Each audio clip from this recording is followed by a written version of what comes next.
नमस्कार, मेरा नाम है कृष्णा और बहुत बहुत स्वागत है आपका हमारे शो वायरल कट में। आजकल शादियों में कुछ खास और अनोखा करने का चलन बढ़ रहा है।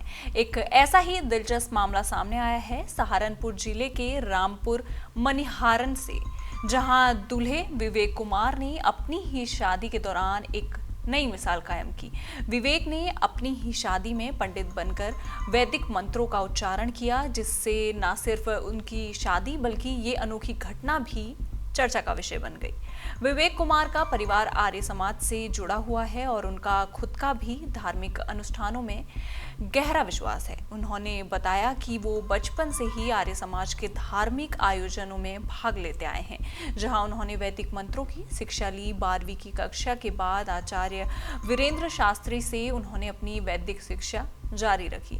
इस शिक्षा का ही असर था कि विवेक ने अपनी शादी के दिन इन मंत्रों का उच्चारण करने का निर्णय लिया। विवेक कुमार ने खुद अपनी शादी में वैदिक मंत्र पढ़ने का निर्णय लिया और पंडित जी के बिना ही सारी रस्में पूरी की। इस कदम ने न सिर्फ उनके परिवार बल्कि पूरे गांव में हलचल मचा दी।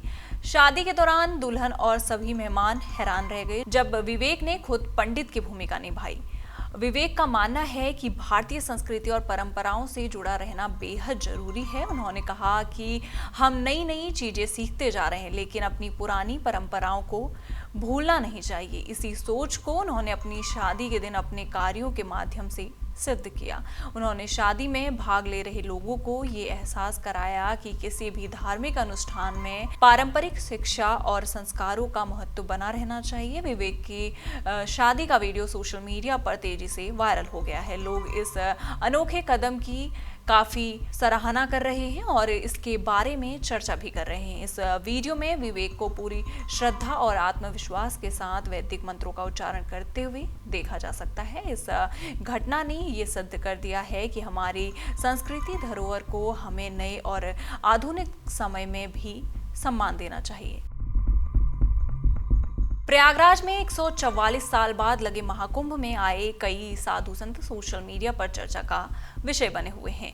IITN बाबा, एयरफोर्स बाबा, गोल्डन बाबा समेत कई अन्य बाबा इंटरनेट पर लाइमलाइट बटोर रहे हैं। इसी क्रम में अब डॉक्टर बाबा खूब फेमस हो रहे हैं। कारण ये है कि वो दावा करते हैं कि वो बिना किसी दवा के बड़ी से बड़ी बीमारी का इलाज कर सकते हैं। डॉक्टर बाबा के नाम से वायरल हो रहे बाबा, जो मूल रूप से उड़ीसा के हैं, ये दावा करते हैं कि वो साल 2011 से बिना किसी दवा या इंजेक्शन के मरीजों की गंभीर बीमारियों का इलाज कर रहे हैं। केवल छूने से, बात करने से या YouTube पर उनका मंत्र सुनने से बहुत बड़ी से बड़ी बीमारी ठीक हो जाती है। बाबा का कहना है कि जो लोग दूर हैं और पर्सनली उनके पास नहीं आ सकते, वो फोन पर भी उनके मंत्रों को सुनकर ठीक हो सकते हैं। उन्होंने बताया कोरोना महामारी के दौरान भी उन्होंने उड़ीसा सरकार को चैलेंज किया था और कोरोना के सैकड़ों मरीजों का इलाज किया था। इलाज से वो ठीक भी हो गए। उन्होंने कहा कि मैं कुछ करता नहीं, मैं भगवान से प्रार्थना करता हूँ और वो लोगों को ठीक कर देते हैं। उन्होंने कहा मुझे भगवान शिव का वरदान है, उन्होंने मुझे इतनी पावर दी है कि मैं बीमार लोगों की तबीयत ठीक कर सकता हूँ। मैं देश ही नहीं विदेश भी जाता हूँ। यहाँ महाकुंभ में भी मैं हजारों लोगों को देख चुका हूँ, कभी कोई शिकायत नहीं आई। 99% लोग ठीक हो गए हैं। गौरतलब है कि महाकुंभ में इस बार कई ऐसे साधु आए हैं जो चर्चा का विषय बने हुए हैं। बीते दिनों कांटे वाले बाबा का एक वीडियो खूब वायरल हो रहा था। वो संगम तट पर नुकीले बबूल के कांटों पर लेटकर तपस्या करते नजर आ रहे थे। बिहार के रहने वाले रमेश कुमार मांझी उर्फ कांटे वाले बाबा लोगों के नजरों में तब आए जब बबूल के कांटों को बिस्तर और चादर बनाकर उस पर लेट गए। गौरतलब है कि महाकुंभ में इस बार कई ऐसे साधु आए हैं जो चर्चा का विषय बने हुए हैं। मुंबई एयरपोर्ट पर एक महिला ने कथित तौर पर अपनी फ्लाइट छूट जाने के बाद लोकप्रिय कैब कंपनी के एक ड्राइवर पर हमला बोल दिया।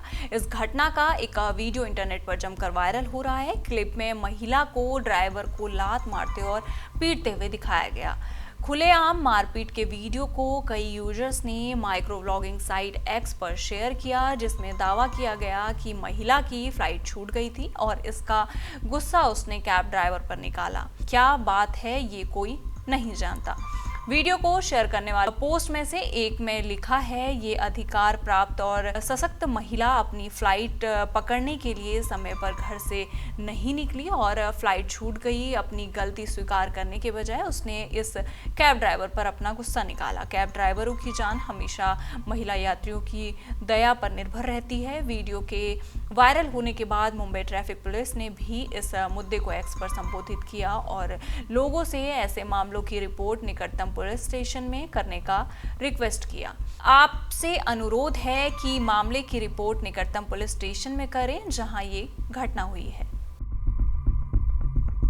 हरियाणा की बेटी शिवांगी पाठक ने ऑस्ट्रेलिया की सबसे ऊंची चोटी माउंट कोजिस्को पर भारत का राष्ट्रीय ध्वज तिरंगा लहराकर भारत का गणतंत्र दिवस मनाया। उन्होंने माउंट कोजिस्को की चढ़ाई कर प्रदेश और देश का नाम रोशन किया। अगला लक्ष्य इंडोनेशिया। भारतीय समय के अनुसार कल सुबह 7 बजे हरियाणा की बेटी शिवांगी पाठक ने ऑस्ट्रेलिया की सबसे ऊंची चोटी माउंट कोजिस्को को फतह किया। ऑस्ट्रेलिया की ये पर्वत चोटी 7 महाद्वीपों की सबसे ऊंची चोटियों में आती है। अपनी मेहनत और अपने गुरुजनों के आशीर्वाद से शिवांगी ने कल 7 महाद्वीपों में से 4 चोटियों पर फतह पा लिया है। अब उनका अगला लक्ष्य इंडोनेशिया की सबसे ऊंची चोटी कास्टेर्स पिरामिड की चढ़ाई का होगा। गौरतलब है कि शिवांगी को विश्व की सबसे ऊंची चोटी माउंट एवरेस्ट पर 16 साल की उम्र में तिरंगा फहराने पर राष्ट्रपति के हाथों प्रधानमंत्री बाल शक्ति पुरस्कार भी मिल चुका है। शिवांगी और उसके परिवार ने इस कामयाबी में उसके गुरुजनों, वैदिक ग्लोबल संस्थान, ऑस्ट्रेलिया की ब्रह्मांड सभा का आभार जताया है। बता दें कि Limca book of world record में भी शिवांगी का नाम यंगेस्ट माउंटेनियर के नाम से दर्ज है। इन सारी खबरों पर आपका क्या कहना है, आप हमें कमेंट सेक्शन में जरूर बताइएगा और इसी तरह की देश दुनिया की खबरों के साथ जुड़े रहने के लिए देखते रहिए जनसत्ता।